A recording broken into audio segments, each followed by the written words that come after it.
So the big question is this: how are those in the self-storage industry like us going to be successful in today's market? That's the question, and this show will give you the answers. My name is Jim Ross, and welcome to the Self-Storage Show.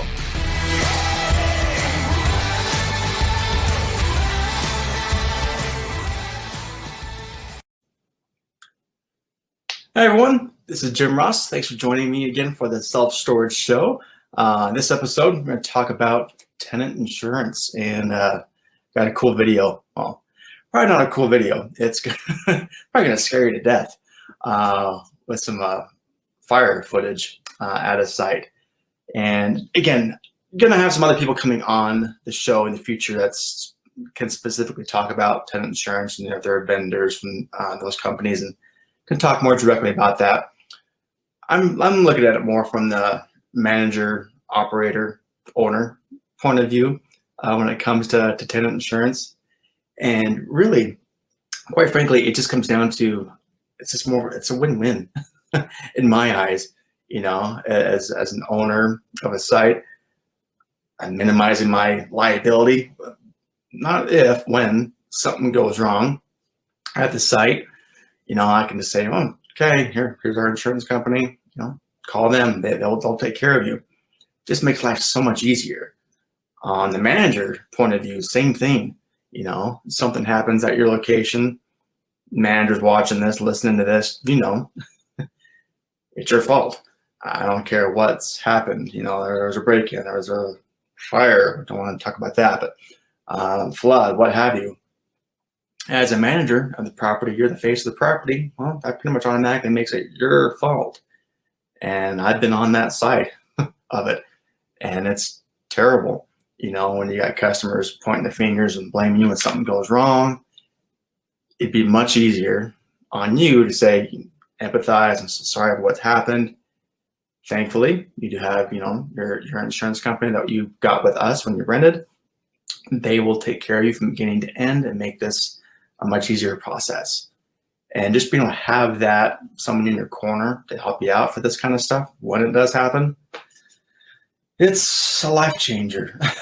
You know, it saves your life when it comes to a lot of the stuff that can just be draining on you. And rather than just me just kind of, you know, talk about it, I'm just going to show you some footage here. And I got a few of these things in my pocket I can show you later on. Just want to show you one video right now. It's kind of mind-blowing. So let me pull it up real quick.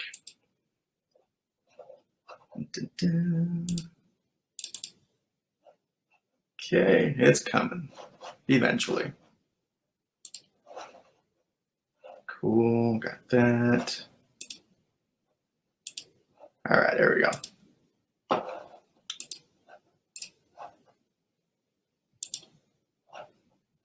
Cool, seeing that, let's make that bigger.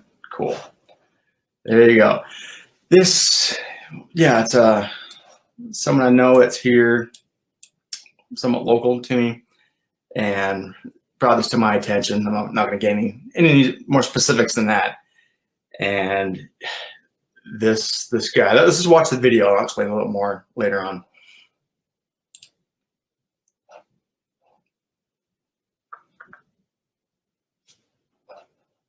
And real quick, those of you that are listening to the podcast, again, going to be some dead air for a second. Sorry about that. So if you want to watch this, find it on YouTube, Facebook, look me up on LinkedIn, you'll see it there. But there you go.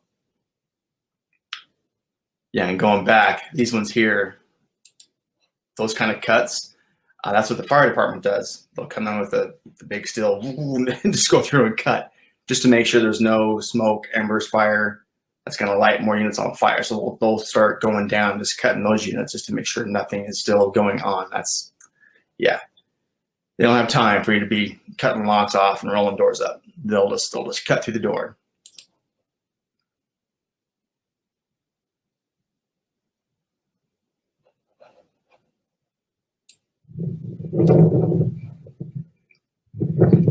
Yeah, can you just imagine having that at your site, going through this? I mean, it just makes my heart hurt.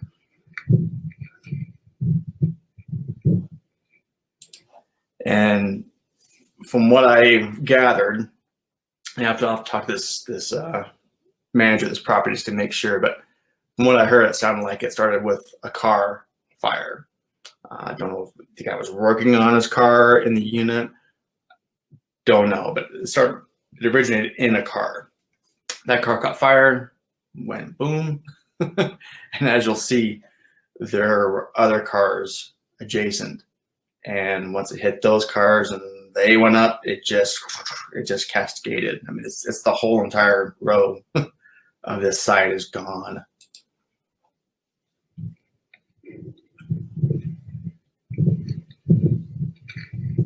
Ugh. Just total destruction. And it goes on. And it goes, see, there's the cars. And that was just, I'm sure they had fuel in them, and yeah, they went boom. And this is where it all started. Yep, so there you go.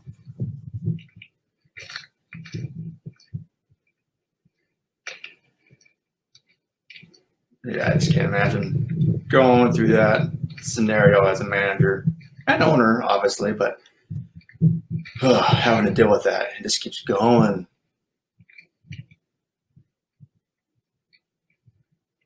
A few more seconds here.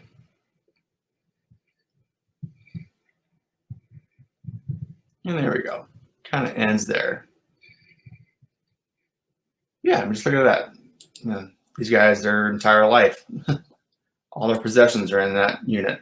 That one got saved, but it was seconds away from being gone and torched.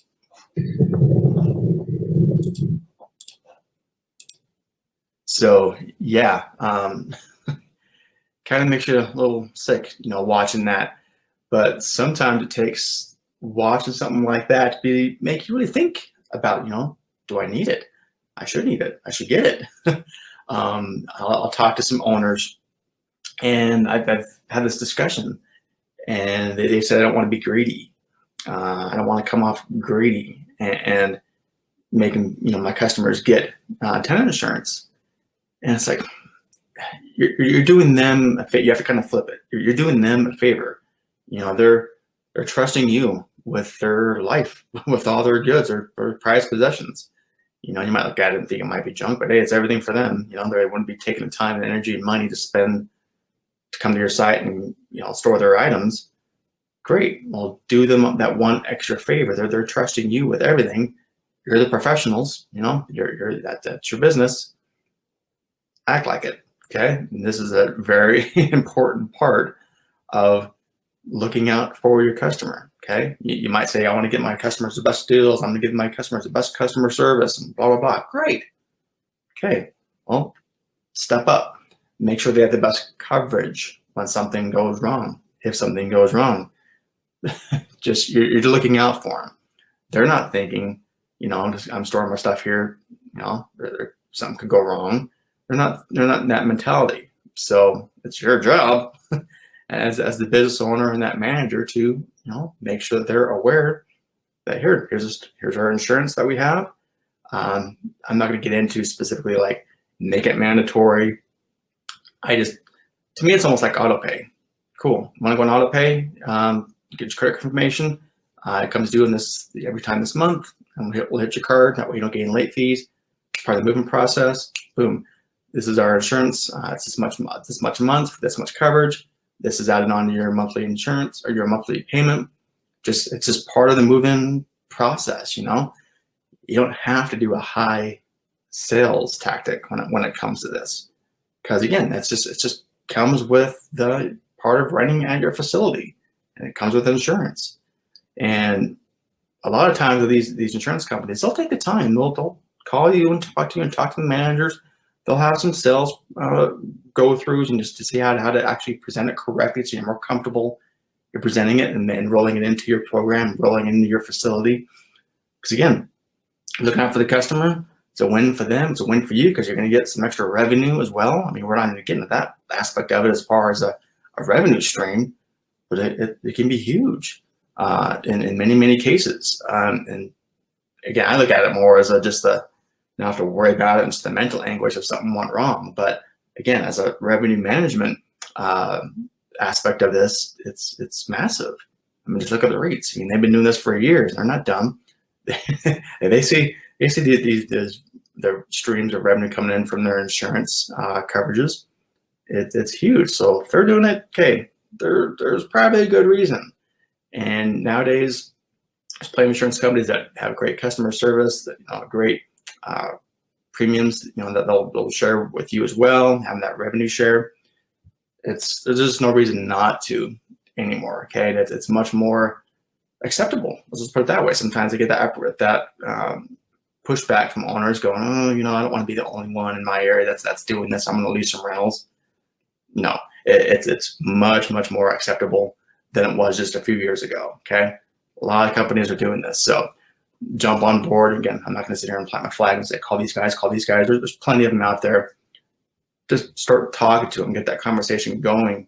What they'll do for training, what they'll do for sales, how to roll this out, how to get it to your current customers, and your current customer list, get them on board, and of course your future customers. Because last thing you want to do is have to go through and have a fire like that and deal with something like that, and just can wipe you out. Okay, it doesn't take much for something like that to happen in an instant. And what are you gonna do? Okay, so let's wrap it up with that. I'll get off my soapbox for a minute and have a great rest of your day, guys. After I sign off, we'll look at the comments. So again, thanks so much for tuning in to the Storage Show. I'll be back. Take care. Have a good day. Bye. Hi everyone, this is Jim again. If you enjoyed this episode, make sure to visit 3milestorage.com for more free resources on how to grow your self-storage business. See you on the next episode.